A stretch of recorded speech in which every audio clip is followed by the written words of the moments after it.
Sa ating headlines, ika-10 anibersaryo ng karumal-dumal na Maguindanao Massacre, ginugunita ngayong araw. Pamilya, kaibigan ng mga biktima at ilang grupo patuloy na umaasang makakamit ang hustisya. Residential area sa Barangay Catalon, Quezon City nasunog. Umabot hanggang ika-5 alarma. Lahat na bubungan nila, harvest time. They can plant and harvest, but it is always a contingent one in the Philippines. Matapos ipag-utos ang pagpapatigil ng rice importation ng bansa, Pangulong Duterte, binawi ang kautusan. Ay sa Eagle Broadcasting po, nagbibigay po sila ng tamang proseso po. Public Service Caravan, inihandog ng SSS, PhilHealth, Pag-ibig at Philippine Statistics Authority sa ating mga kababayan sa isinagawang EBC Open House. On government efficiency, business efficiency, economic performance, and infrastructure. So this is just one of the outcomes that the government is trying to achieve. Mga kaalaman sa pagninegosyo, ibinahagi rin ng mga inimbitahang eksperto. Bagyong Sara lumabas na sa Philippine Area of Responsibility. Isa na lamang LPA. At tunghayan ang isang food truck na naghahain ng pagkaing Pinoy na patok sa Canada.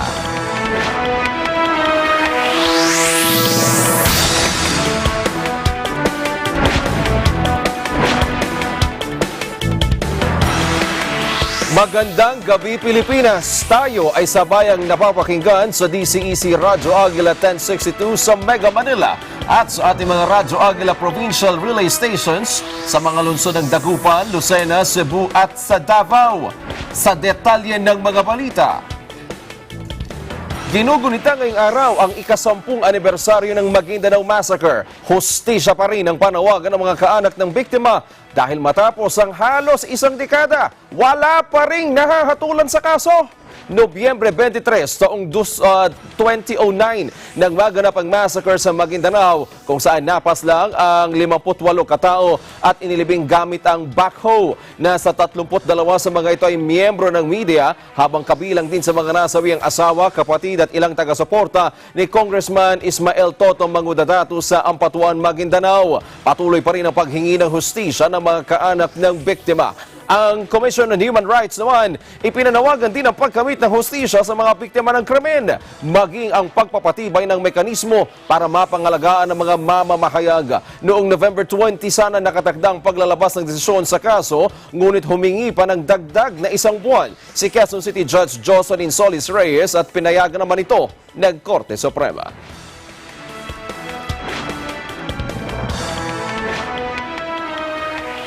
Nagsagawa naman ng kilos protesta ang iba't ibang grupo sa paanan ng Mendiola ngayong araw ng ika-10 anibersaryo ng Maguindanao Massacre. Hustisya pa rin ang panawagan ng grupo. Si Madeline Villar Moratillo sa detalye.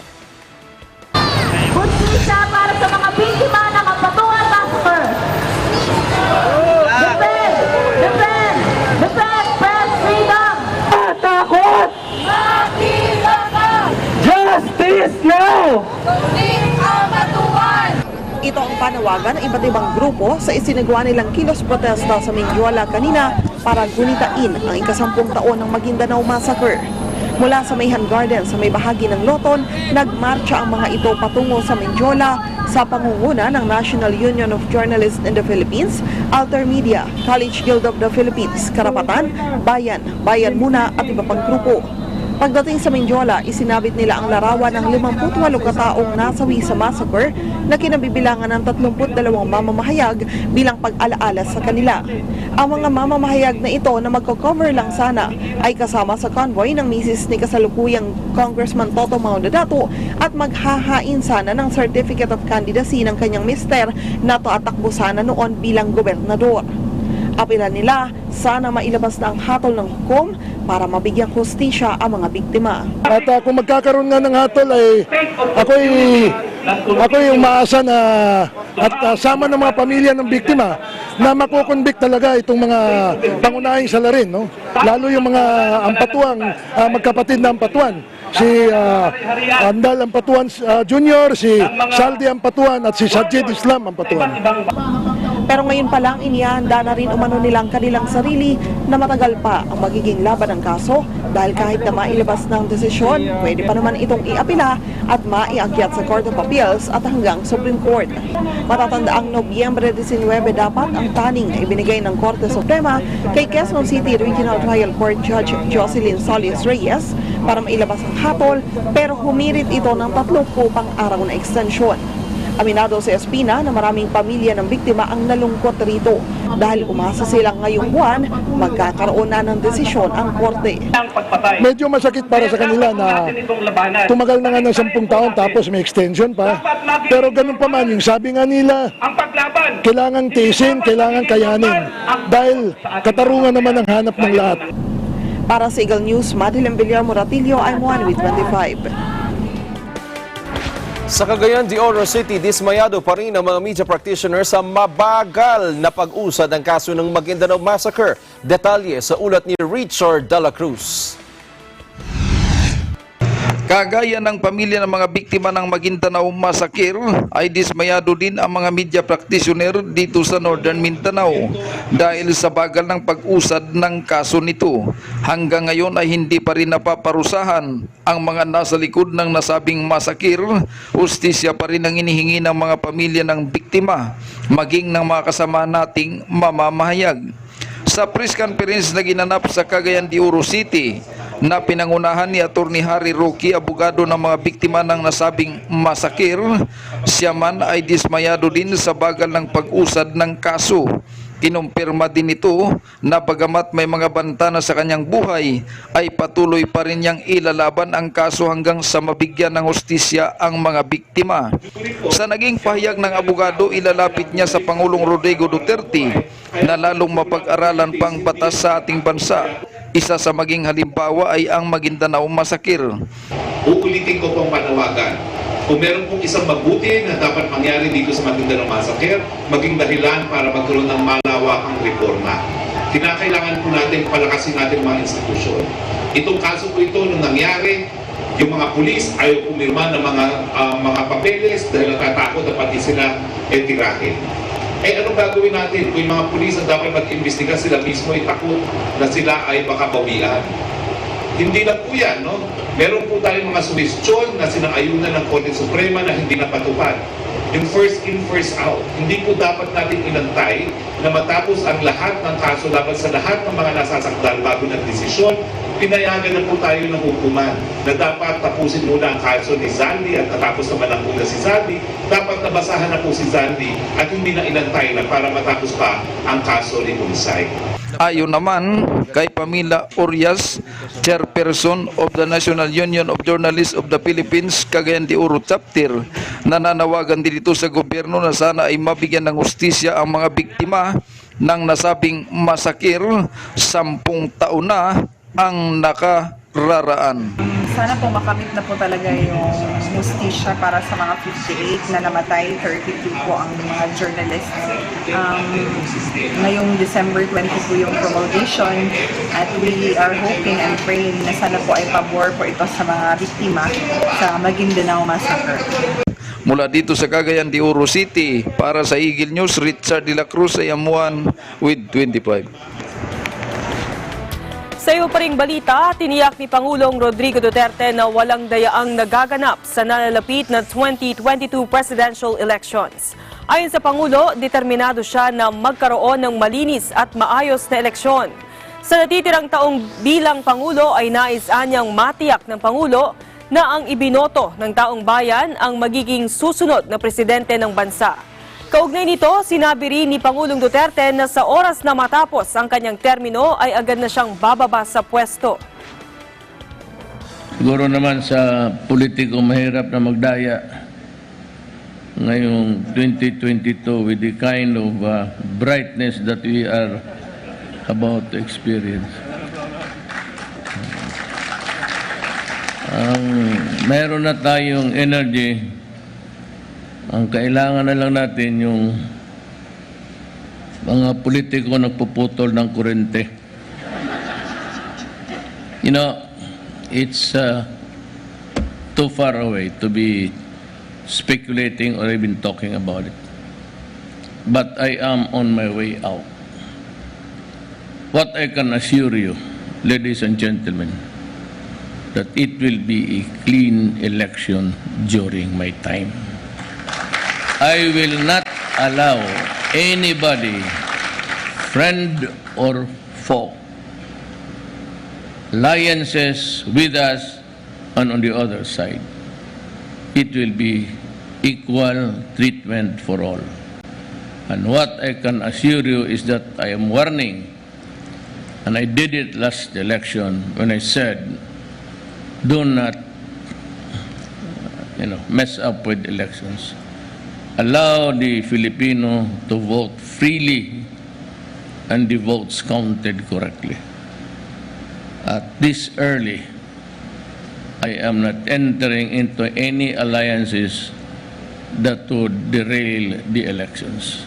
You can be sure that I will be out of office and I will not stay even a minute longer when my term ends.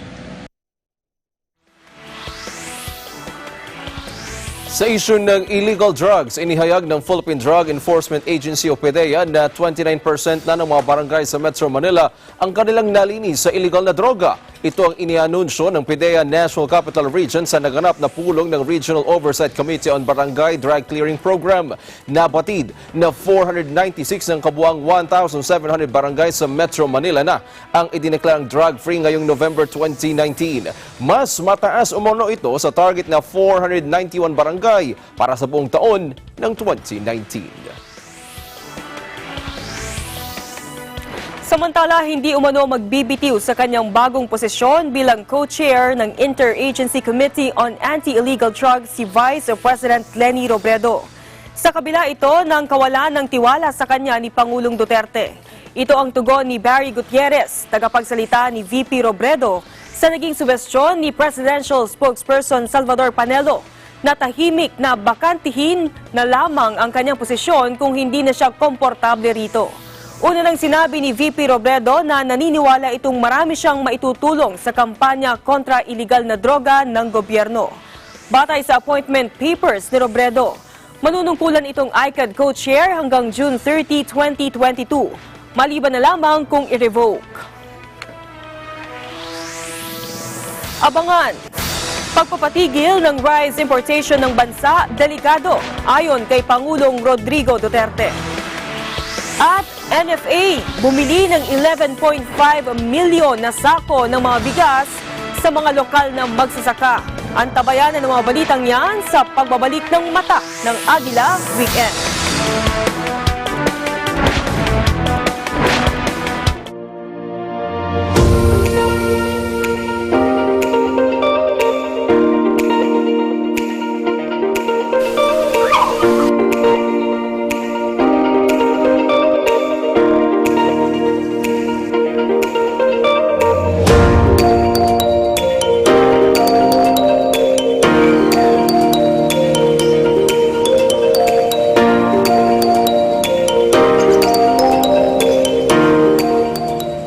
When visiting the Philippines, Manila or Quezon City is a popular destination.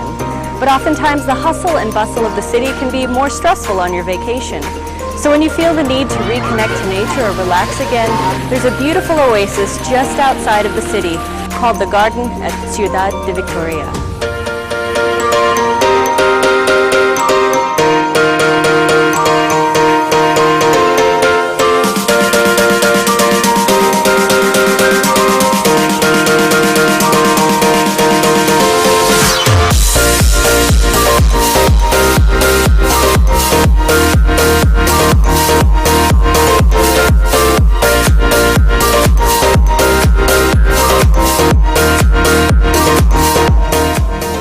Species that you can see here include hydrangea, snapdragon, and stargazers. They're truly beautiful.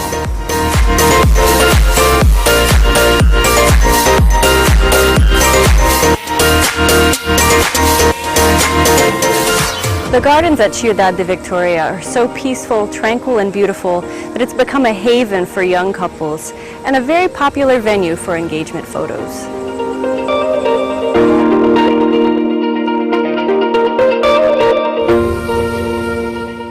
The next time you want an escape from the big city, the garden at Ciudad de Victoria is a wonderful place to visit.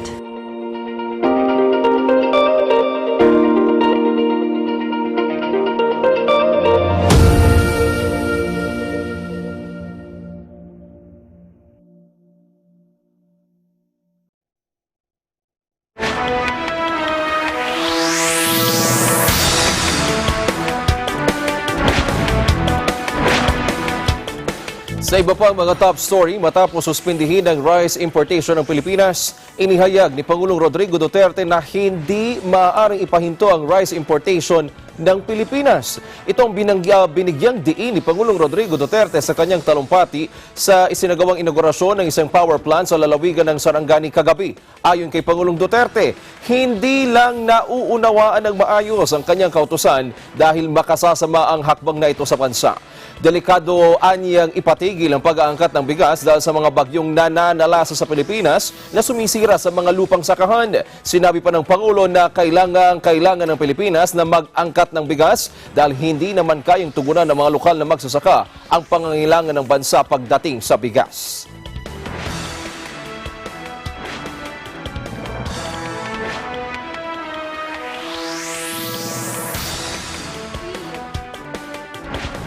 Samantala, ikinadismaya ng mga grupo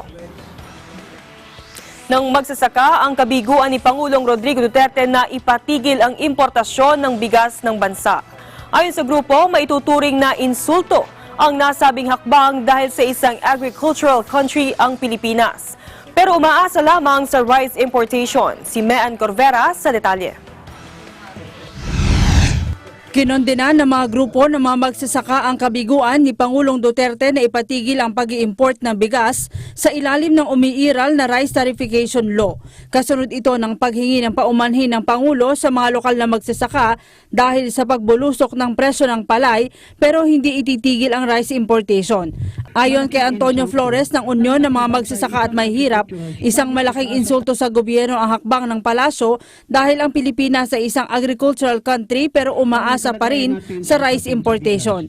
Malaking insulto na ang ating bansa ay isang agricultural, subalit nag-aasa tayo sa rice importation na kung tutusin ngayon, umabot sa 3 million metric tons ang kailangan natin ay import sa ibang bansa. Na anong klaseng administrasyon na Presidente Duterte ang ating ekonomiya ay ipinaubaya sa kanyang mga economic manager na kung tutusin mga malaking traders at bumukata kapitalista. Umaaray ang mga magsasaka dahil maaring malugi na naman sila ngayong harvest season.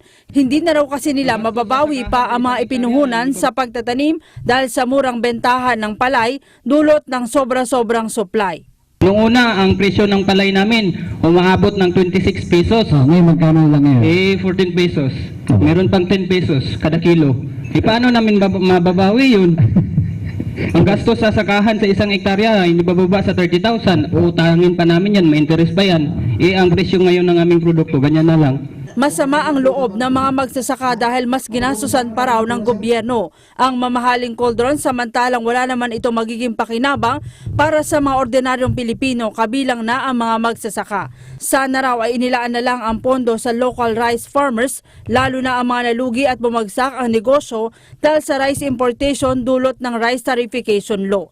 Hindi na raw sila binibigyan ng tulong ng gobyerno at tila ito pa ang papatay sa kanilang negosyo. Kami na mga magsasaka ay wala kahit nga yung pagsabatasan ng tunay na reforma sa lupa hanggang sa kasalukuyan wala pa rin. So wala na kaming masakang lupa.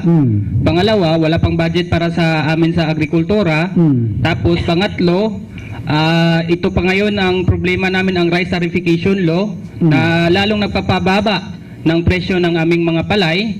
So ang mangyayari sa amin kahit na kaldero mawawala sa amin at ang pagkain para mabubuhay ang pamilya namin ay mawawala na rin sa amin. Ayon naman sa research group na Ibon Foundation, lalong bumagal ang ekonomiya ng bansa dahil sa kakulangan ng suporta sa mga nasa sektor ng agrikultura. Pero sa kabila raw ng nararanasang krisis, mas inuna pa ng gobyerno ang gastusin sa pagpapatayo ng mamahaling koldron. Pag tinignan natin mismo yung ating ekonomiya sa ngayon, 3 taon na siyang bumabagal. Pilit itong itinatago sa atin na yung pagbagal ng ekonomiya. Nagsimula talaga noong 2016, malaki ang krisis, hindi lang dito kundi sa global economy. Pangalawa, pag tinignan natin yung budget, medyo lopsided talaga siya. Para sa Eagle News, may Ann Corvera, IM1 with 25. Bumili ang National Food Authority o NFA ng kabuang 11.5 milyong sako ng bigas mula sa mga lokal na magsasaka sa buong bansa na karamihan ay mula sa Central Luzon, Southern Tagalog at Cagayan Valley regions. Ayon kay NFA Administrator Judy Carol Dansal, mula nitong November 20, nakamit na nila ang kanilang 80% na target. Kumpiyansaan niya silang makakamit ng ahensya ang target ito na 14.46 na milyong sako ng bigas bago matapos ang anihan ngayong taon.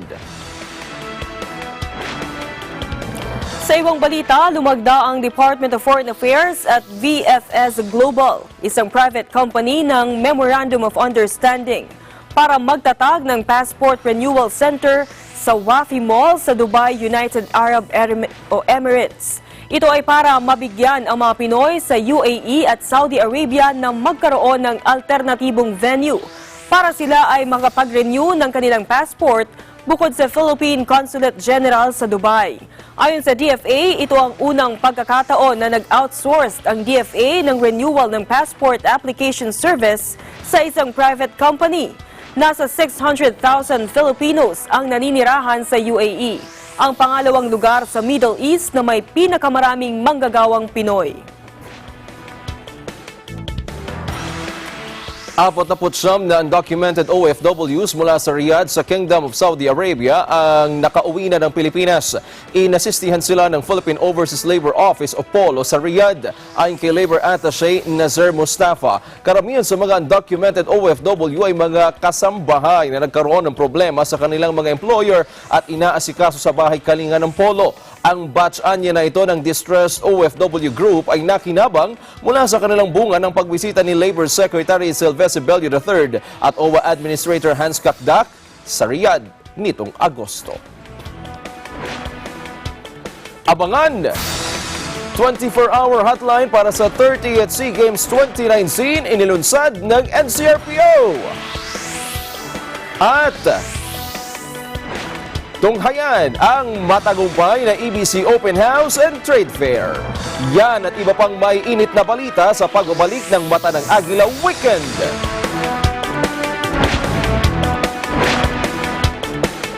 Tuloy ang pagtaas ng kaso ng dengue sa bansa. Kaya naman, mahalagang alamin ang mga sintomas para sa agarang aksyon. Gaya ng lagnat, pananakit sa likod ng mata, pananakit ng ulo, rashes, pagsusuka, at pananakit at pamamaga ng mga kasukasuan. Kapag may lagnat ng lagpas ng 2 araw, magpakonsulta agad.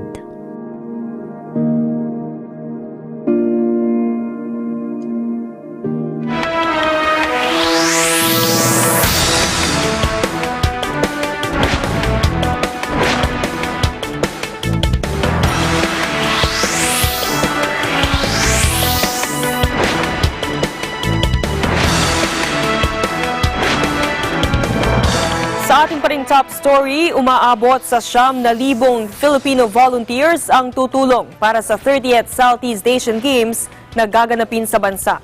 Sinabi ni dating basketball player Chris Chu na siya ring volunteer program official. Tutulong sa mga laro ang mga volunteer. Patuloy naman ang screening para sa mga volunteer. Katuwang ang Security Task Force na binubuo ng Philippine National Police at National Intelligence Coordinating Agency o NICA.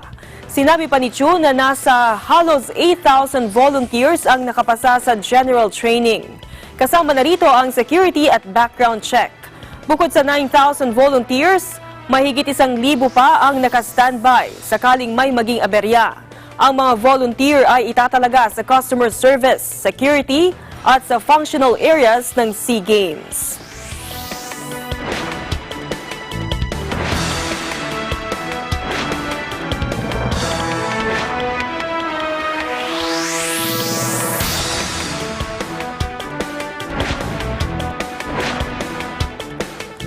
Samantala, inilunsad ang National Capital Region Police Office o NCRPO ang hotline para sa 30th SEA Games 2019. Ayon kay NCRPO Acting Regional Director Police Brigadier General Debold Sinas, maaaring makipag-ugnayan ng publiko para sa hotline, inquiries, reports at complaints kaugnay sa nasabing sports event. Ang mga nasabing numero ay imi-monitor 24/7 ng mga police sa NCRPO headquarters. Ang Pilipinas ang host ng 30th SEA Games na isasagawa sa November 30 hanggang December 11 sa iba't ibang lugar sa bansa. Sa iyo pa ring balita, nagpahayag ng kalungkutan si Pangulong Rodrigo Duterte sa mabagal na progreso ng mga proyektong infrastruktura sa bansa sa ilalim ng Build program. Pero nagawa pa nitong magbiro sa issue sa inaugurasyon ng coal-fired power plant sa Sarangani kagabi. Parades nationwide, they are providing much needed support for the government's build. I have not heard of use. Nitong nakalipas na linggo, binatikos ng Pangulo si Senate Majority Floor Leader Franklin Drilon nang sabihing bigo ang Build program ng gobyerno. Naging batayan ni Drilon ang data mula sa National Economic and Development Authority na nagsasabing siyam sa 75 o nasa 2% lamang ng mga nakaplanong proyekto ang nasimulan sa 3 taon ng Duterte administration. Pero sagot ng Pangulo, hindi marunong magbilang si Drilon. Sinimulan na kagabi ang pagkakabit ng karagdagang 33 brand new air conditioning units o ACUs sa mga bagon ng MRT3. Kabuang 120 brand new ACUs na nagkakahalaga ng halos 167 million pesos ang binili ng Sumitomo sa ilalim ng komprehensibong rehabilitasyon ng MRT3. Ikinabit ang unang set ng 33 ACUs na binili ng Sumitomo nitong Agosto. Una rito, nakapagkabit na rin ng 60 units noong nakarang taon sa ilalim naman ng naunang Maintenance Transition Team o MTT. Nasa piso hanggang 100 piso ang i-refund o isasauli ng Grab Philippines sa mga pasahero nito. Bilang tugon sa atas ng Philippine Competition Commission o PCC, makaraang mapatunayang nagkaroon ng sobrang singil ang kumpanya. Sinabi ni Grab Philippines President Brian Koo, may 3 milyong pasahero na nag-book mula Pebrero hanggang Mayo ang tatanggap ng refund. Nilinaw ng Grab official ang pagbabayad ng multa sa antitrust body at hindi nila ito ipapasa sa mga pasahero. Sisimulang ibigay ang refund sa susunod na 4 hanggang 6 na linggo. Binigyan ng PCC ang kumpanya ng 60 araw para sundin ang kautusan.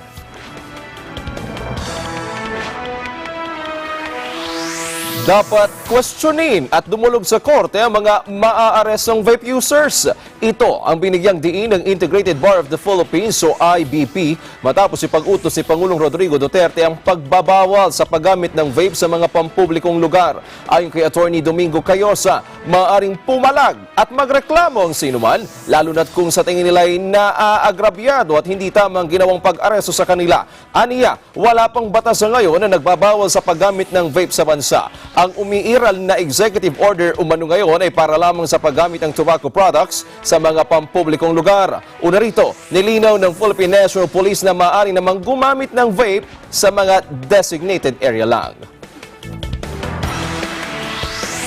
Aabot naman sa mahigit 200 katao ang nahuli ng pulisya sa Cebu dahil sa paggamit ng vapes. Ito ay kaugnay pa rin ng kautusan ni Pangulong Rodrigo Duterte na ipagbawal ang paggamit ng vape at e-cigarettes sa mga pampublikong lugar. Ayon kay Central Visayas Chief Brigadier General Valeriano De Leon, umabot na sa kabuuang 230 e-cigarettes ang kanilang nakumpiska simula noong Martes. Kasabay nito, nilinaw naman ni De Leon na kanila lamang dinadala ang mga nahuhuling gumagamit ng vape sa istasyon ng pulis para sumailalim sa police blotter at agad din naman nilang pinakakawalan. Sa Konsolasyon, Cebu, naitala ang kauna-unahang sakit na may kinalaman sa paggamit ng vape. Naghatid ng serbisyong Social Security System, PhilHealth, Pag-ibig at Philippine Statistics Authority sa ating mga kababayan sa ginagawang EBC Open House sa EBC Building dito sa Quezon City. Naging positibo naman ito sa ating mga kababayan na nag-avail ng mga serbisyo. Detalye sa ulat ni Erlo Bringas. Naghatid ng serbisyong Social Security System, PhilHealth, Pag-ibig at Philippine Statistics Authority sa ginawang EBC Open House sa Eagle Broadcasting Corporation Building sa Quezon City. Kabilang sa mga pumila ay ang mga kababayan natin na may kinakailangan sa kanilang record sa SSS, PhilHealth at membership confirmation, maging ang mga nangangailangan ng iba't ibang mga dokumento sa Philippine Statistics Authority. Masabi ko po, napakagandang pagkakataon po ito, lalo na po sa mga bagong membro ng SSS.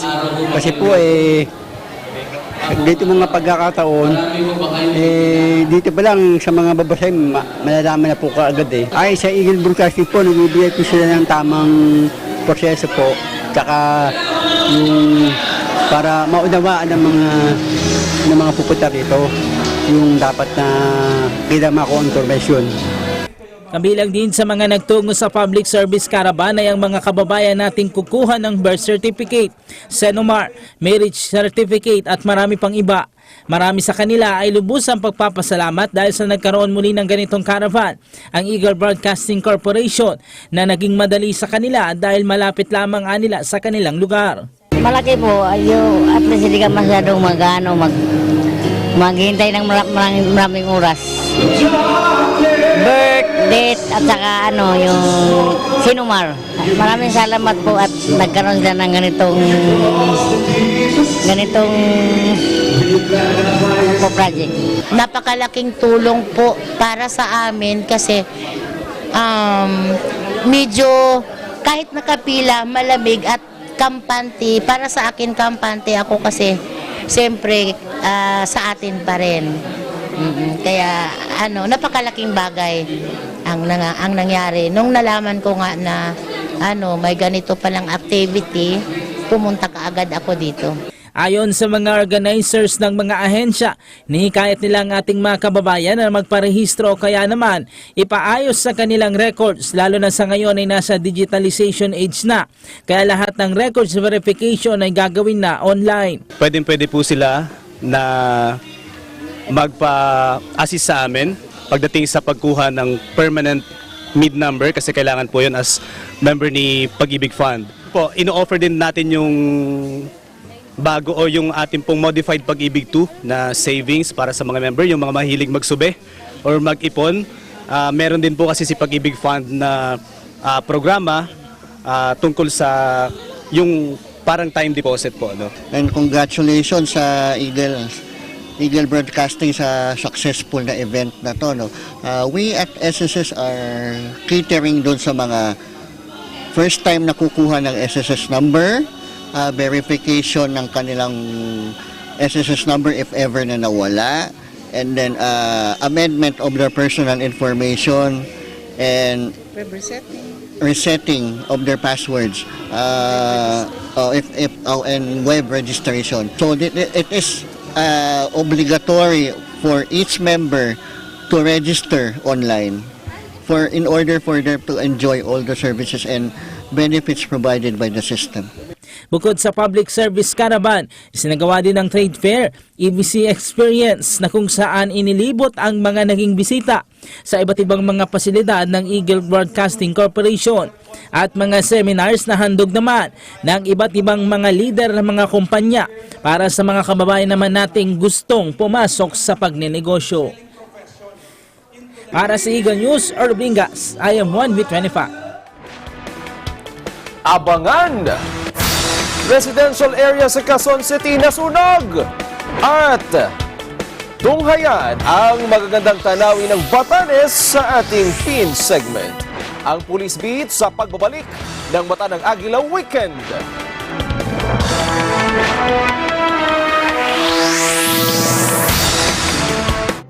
Events happen around us all the time, in our community, in our country, around the world. Events that affect people, move communities, or simply inspire us. Interesting events that people need to know. In these interesting times, we continue to be a competent partner in delivering news about these events. Fast, accurate, balanced. Eagle News, because we live in interesting times.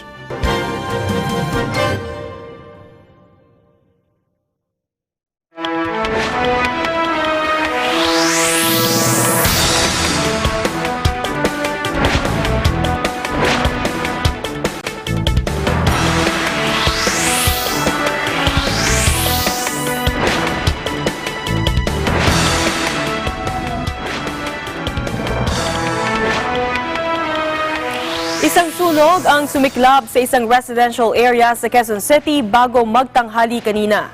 Ayon sa Bureau of Fire Protection, National Capital Region Public Information Office, gawa sa mga light material ang mga bahay na nadamay sa sunog sa Barangay Tatalon. Itinaas sa 5th alarm ang sunog kaninang alas 12 ng tanghali. Inaalam pa ang halaga ng napinsala at kung mayroong casualties sa sunog.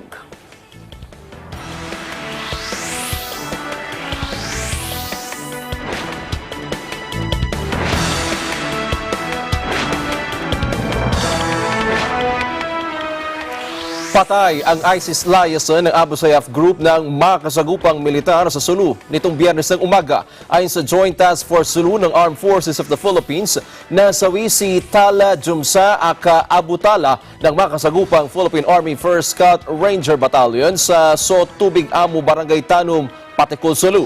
Si Abu Tala anila ay high-value target ng AFP at kilalang IED expert na nagsilbing instructor ng ASG sa produksyon ng lethal and destructive IEDs na ginamit sa suicide bombing sa Sulu.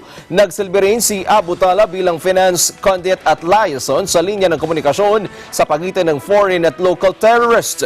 Na-recover ang bangkay nito sa layong 800 metro mula sa pinangyarihan ng enkwentro matapos ang ikinasang follow-up operations ng 101st Infantry Brigade.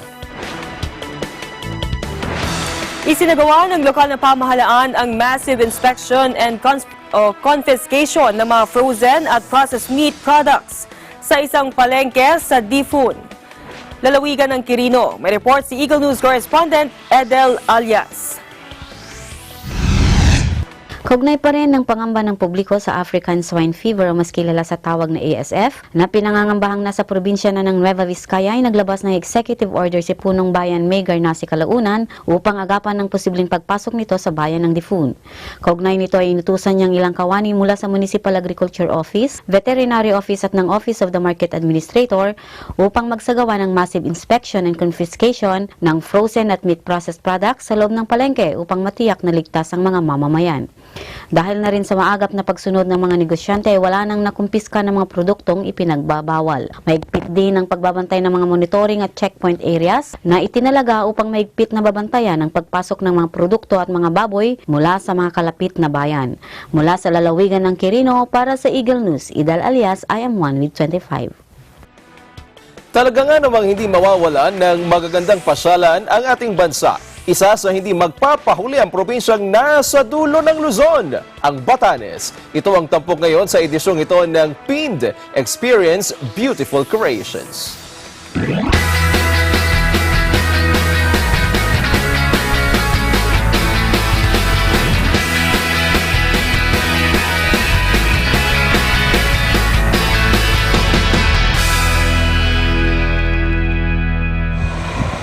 Hi guys, ako si Alexis John Soho, Tubong Ibatan. Samahan niyo akong libutin ang aming probinsya, ang Batanes, na walang kapares. Guys, alam niyo ba na ang probinsya ng Batanes ay may 10 isla? Ito ang mga isla ng Sabtang, Buhos, Dagay, Itbayat, Dinum, Shayan, Tarum, Misanga, Mabudis, Batan Island. Pero sa 10 isla ay 3 lamang ang tinitirhan ng mga tao. Ito ang Sabtang, Itbayat, Batan, kung saan matatagpuan ang Kapitulo ng Batanes, ang Basco. I love Batanes!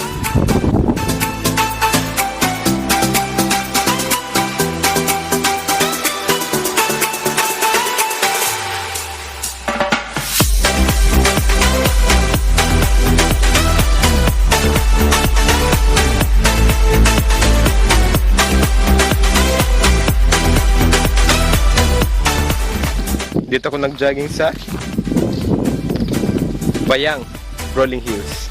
Isa sa mga dinadayo ng maraming turista because of the beautiful views.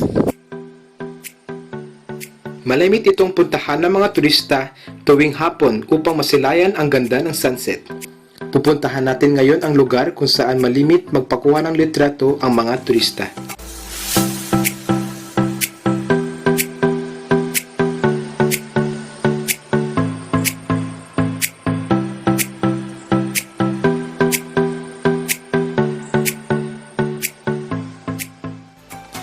Sunod naman nating destinasyon ay ang Basco Lighthouse. Alam nyo ba na itinayo ang Basco Lighthouse para sa mga Ivatan fishermen para hindi sila maligaw kapag sila ay pumalaot upang manghuli ng isda sa gabi?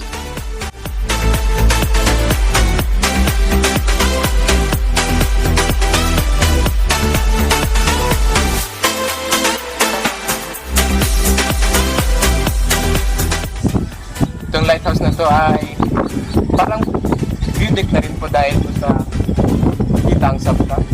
At marami po mga view na pwedeng makita dito sa taas ng lighthouse. Alam nyo ba, dito sa lugar na ito, marami ng mga nag-propose, lalo mga turista. Kaya sa mga may balak dyan, tara na best sa Batanes. Batanes is the best. Mga nangingisda. Perfect spot for fishing din.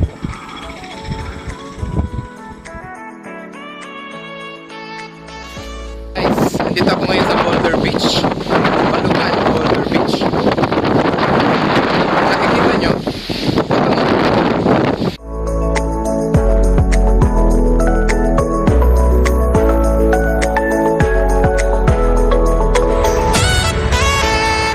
So, hi guys.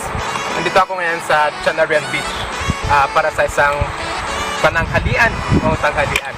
At ang ulam namin ngayon ay marita.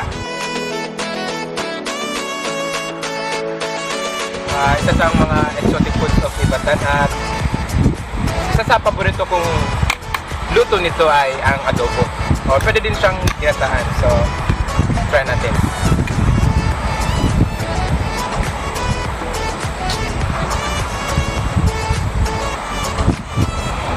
Pasdok.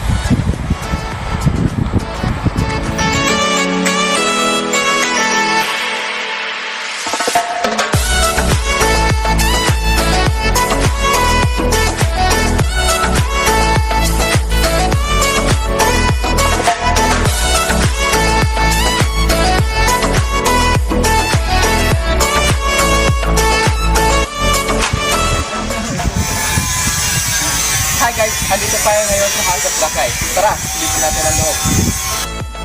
Ang bahay na ito ay gawa sa tinatawag naming amad o limestone. Itinayo ito taong 1877 ng mag-asawang Jose at Natividad Estrella. Isa ito sa mga stone house na hanggang ngayon ay matatag na nakatayo. Ang mga stone house ay sumisimbolo sa katatagan naming mga Ivatan.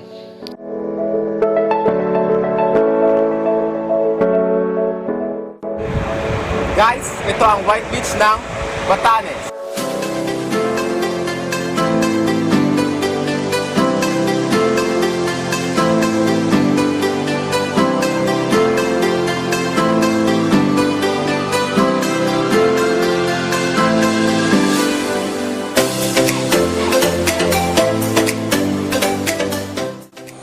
So guys, andito po tayo sa Honesty Coffee Shop, ang isa sa pinagmamalaki ng mga taga-Batanes. Tara!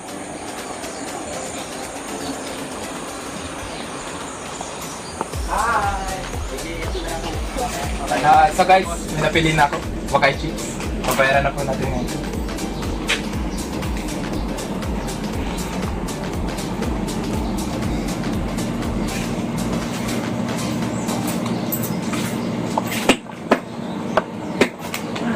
So, dito po sa Honesty, wala po talagang nagbabantay po dito. Kahit po CCTV, wala po talaga. So, all you need is to be honest. Ang nagmamay-ari nito ay mag-asawang Tubong Ibatan. So guys, andito po tayo sa loob ng Honesty Souvenir Shop. Kagaya po dun sa may coffee shop, wala din pong nagbabantay dito and marami pong pagpipilian ng mga souvenir items. Tara, ituloy natin ang paglibot.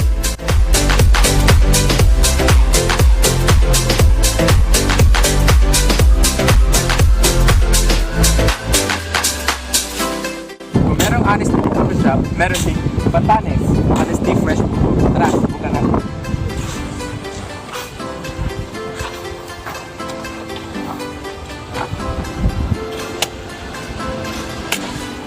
Guys, mas feel ko ang pag-inom ng buko juice kapag walang straw, kaya di na ako gumamit. Pasdok. Ito po ang tinatawag nilang Bitu o ang Ibatan Deep Well.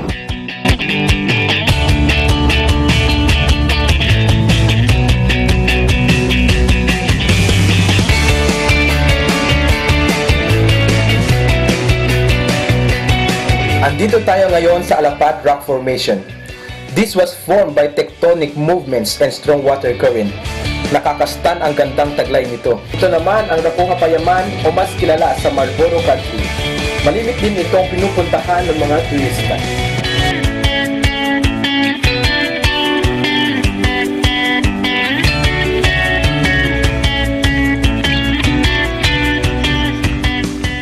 Dito naman tayo sa Tayit Lighthouse. Kaya na po. Ito ang Tayid Lighthouse na matatagpuan sa Mahataw, Batanes na nasa eastern part ng isla, samantalang ang Basco Lighthouse ay nasa northern part ng isla. Guys, ngayong araw na ito, susubukan naman natin manghuli ng isda sa dagat. Tara, samahan niyo ako.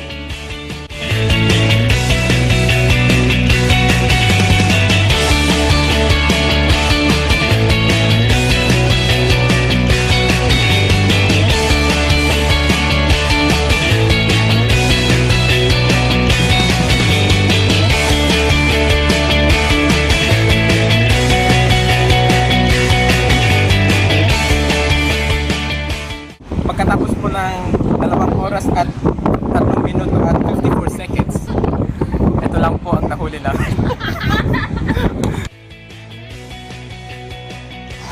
So guys, andito tayo ngayon sa Blue Lagoon. Tara, swimming tayo.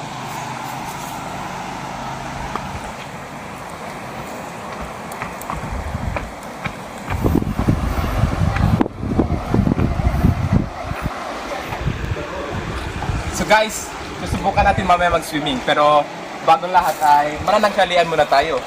At ang menu, yamang dagat din. Yamang dagat na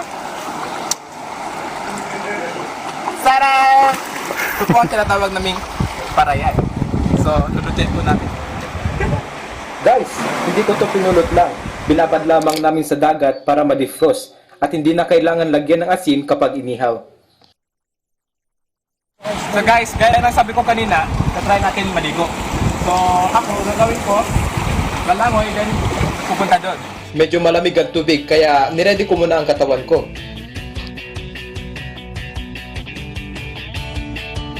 Masarap maligo dito lalo na kapag summer.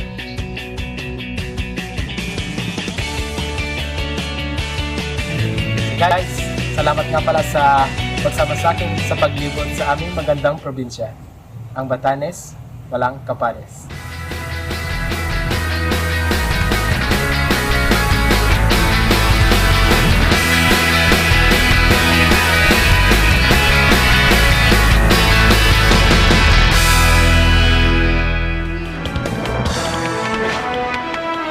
Panoorin ang iba pang travel vlogs ng ating mga EBC correspondents sa buong bansa sa PIND Experience Beautiful Creations. Mapapanood ang playlist ng PIND sa YouTube channel ng 95.5 Pinas FM. Maaari itong i-share sa social media gamit ang hashtag PIND.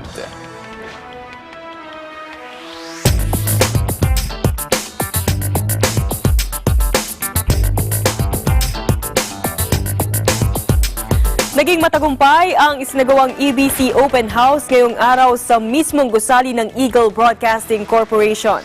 At ngayong 4th Industrial Revolution, ibinahagi ng mga eksperto ang kanilang kaalaman kung papaano mapapalago ang mga negosyo. Si Eden Santos sa detalye.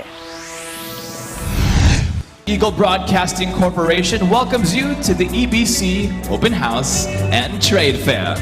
Naging makabuluhan ang inilunsad na maghapong EBC Open House and Trade Fair 2019 ng Eagle Broadcasting Corporation. Bahagi ng event ang Business Forum para sa mga micro, small and medium enterprises o MSMEs.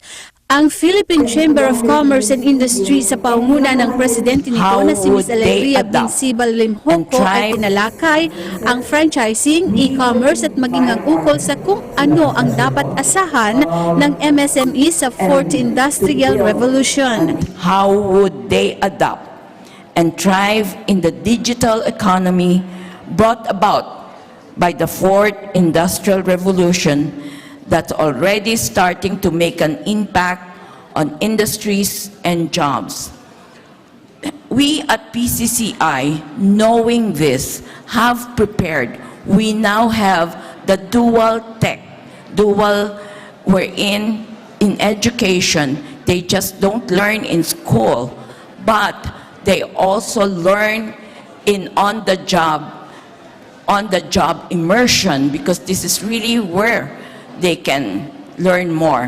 So, with us, it was very important that we do this, because before, there's really a mismatch. The companies could not hire them because they did not have the skills needed by the companies, employers.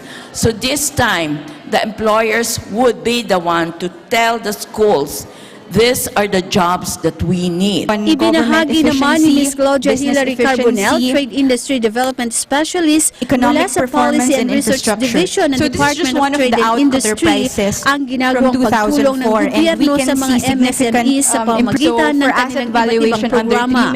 Ayon kay Carbonell, 99.56% of the business establishments sa Pilipinas ay MSMEs. Underscores on government efficiency, business efficiency,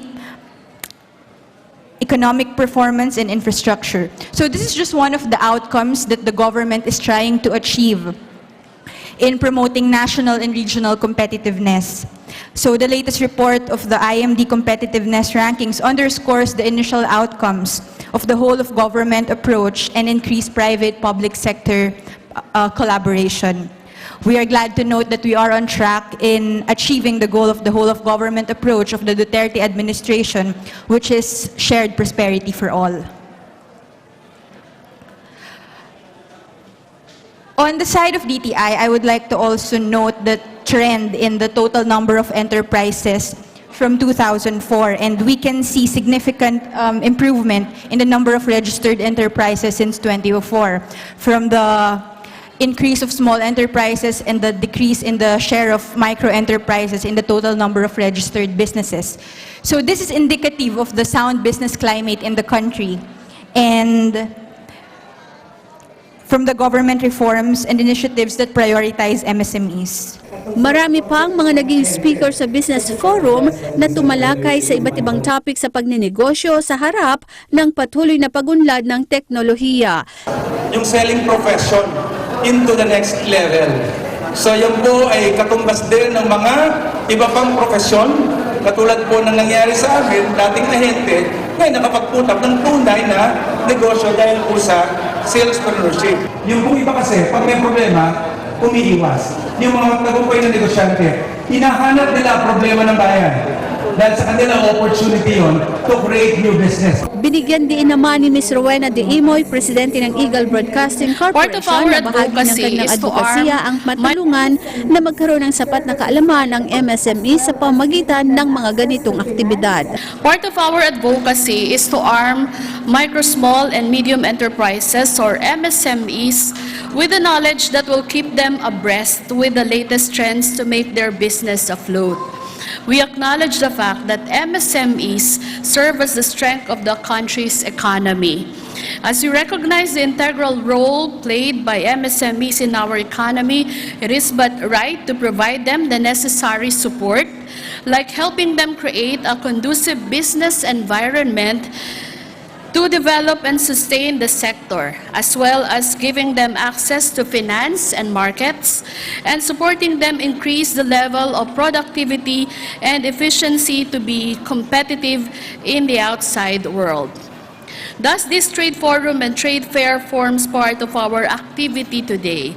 Nauna nang nagsagawa ng business forum ang EBC sa pamamagitan ng programang Open for Business. Para sa Eagle News, Eden Santos, I am one with 25.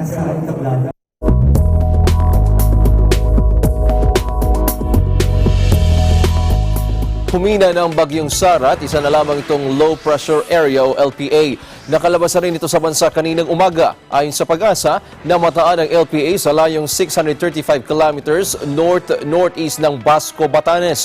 Asahan naman ang pag-ulan sa nalalabing bahagi ng Luzon at Visayas dahil sa thunderstorms.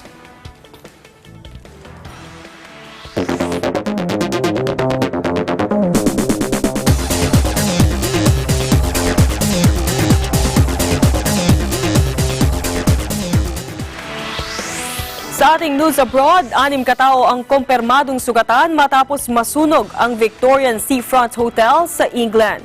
Ayon sa ulat, nagmula ang apoy sa basement ng Eastbourne Claremont Hotel kung saan kaagad na lumikas ang mga tao na naroon.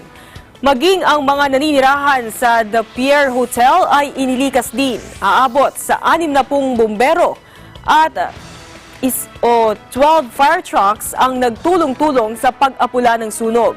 Inaalam na ng mga otoridad ang sanhi ng nasabing sunog. Agad namang dinala sa pagamutan ang mga nasugatang biktima.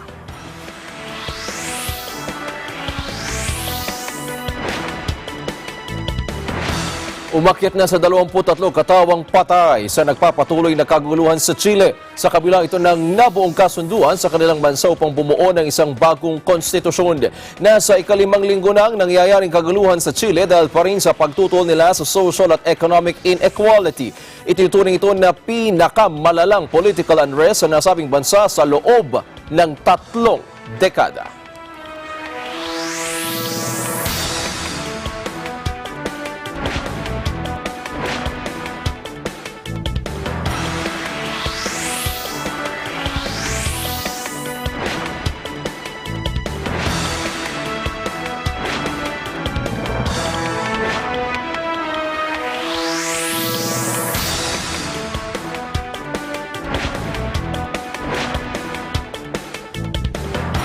Ikinasiya ng mga entrepreneur at nais magnegosyo ang isinagawang mga business forum sa ginawang open house ng Eagle Broadcasting Corporation. Bukod sa na-promote nila ang kanilang negosyo, nakinabang din sila sa mga mahalagang impormasyon na ibinahagi patungkol sa pagnenegosyo. Si Gerald Dranyes sa report. Dahil sa hindi biro ang mga pag-aasikaso ng mga dokumento at para na rin sa proseso sa access ng mga kababayan natin sa mga social services, kaya naman sinamantala ng karamihan ang magandang programa na inorganisa ng Eagle Broadcasting Corporation, ang Open House and Trade Fair Experience EBC, bilang pagkakataon na maasikaso ang gaya ng SSS, PSA, PhilHealth at Pag-ibig. Pinaka-number 1 na napakabigat yung pag-correct ng pangalan, apelido. Yan ang hindi namin alam kung paano. At saka ang mahal-mahal mag-asikaso niyan. Kaya nagpapasalamat kaming may ganitong program. Sobrang mas komportable kami dito kasi pag doon sa talagang kuhanan nito, napakahaba ng pila, mas marami dito, at saka wala, parang hindi kami ma-entertain agad doon. Mahirap, sobrang mahirap. Kaya dito napakaalwal. Thank you na pumunta sila dito sa atin. Sobrang nagpapasalamat tayo na may ganito. One-stop shop na pinapaganda sa atin. Tunayin natin na nagkakaya sa mga Pinoy. Napapaano natin yung mga pinapromote namin sa live na may nag-a-addict na nag-issue sa atin sa mga Pinoy. Actually, first time kong a-attend sa mga ganitong event. So, napakaganda yung event na to kasi maraming mga business opportunities i-share sa ating mga kababayan. Oo, actually may natutunan na kahit na maliit na business ang kailangan mo i-share sa ating mga kababayan. Maganda siya kasi may mga tips kang nakuha sa kanila. Isang one-stop shop kung saan bukod sa mga nabanggit na ahensya, kapartner din sa event ang iba't ibang entrepreneur. Kaya habang nag-aantay sila, napapakinggan nila ang mga seminar at mga mahalagang impormasyon mula sa maraming mga guest speaker at pagkakataon din na makatanggap ng kaalaman patungkol sa pagdinegosyo. Yan, unang-una, maraming salamat sa ABC dahil nakasama kami dito sa open house. Una-una, gusto naming ipaalam dun sa ating mga kapatid, sa ating mga kababayan din, na ang pagiging entrepreneur nakakatulong na mabuti dahil yung sa oras natin, sa hanap buhay, malaya tayong gumalaw sa oras na gusto natin. Yung effort na ginagawa natin, so it's paid off kasi yung kung masipag tayo, yung income natin sumasabay dun sa pagsisikap natin. Kung paano naman nakatulong ang ABC sa katulad namin yung mga entrepreneur, napakalaking tulong nito. Unang-una, na-promote namin yung product namin. Pangalawa, makikita at malalaman ng mga kababayan natin na may ganitong produkto pala. May ganitong hanap buhay pala na pwedeng pagkakitaan nila. Maraming salamat sa ABC dahil yung ABC mismo naging kamay para iabot sa ating mga kababayan na pwede palang maghanap buhay ng walang puhunan, na konti-konti lang sa pangumpisa. Kasi hindi natin kailangan mamuhunan ng malaki. Kailangan lang tiyaga, kailangan tamang sistema, meron tayong plano, tamang pagpaplano, at tamang mindset. Kapag yung nagawa natin, magkakaroon ng magandang outcome. So napaka-importante po nito at napakalaking tulong sa bawat isa sa amin. Sa amin na may ganitong negosyo na i-promote namin dun sa mga kasamahan natin. Napaka-informative. Kasi ang hirap di po ba, sabihin na natin talaga naman acceptable yung traffic na ngayon. So, napakalaking tulong na ma-maximize, and especially weekend. So, andito na lahat. From the condo units na in-offer po namin, which is fully furnished, thank you rin kasi nabigyan kami ng opportunity. Hindi na natin kailangan lumayo or pumunta sa iba-ibang location. Lahat ng kailangan is one-stop shop na nga. So, thank you sa Eagle Broadcasting po. Ang mga ganitong programa ng EBC ay bahagi lamang ng corporate social responsibilities nito sa kapwa-tao. Para sa Eagle News, Gerald Ranyas, Ayamuan with 25. Judith, ganda ng Batanes, no? Kapunta ka na? Hindi pa nga eh. Pero sana makarating ako doon. Oo, sana all. Yan ang kabuuan ng Mata ng Agila Weekend. Ang matala sa pagtingin ng Mata ng Agila sa mga balita. Ang mapagmatsyag at mapanuring mata ng Agila. Ako po si Wedge Kujamay. At ako naman si Judith Yamera. Magandang gabi and we are one with 25.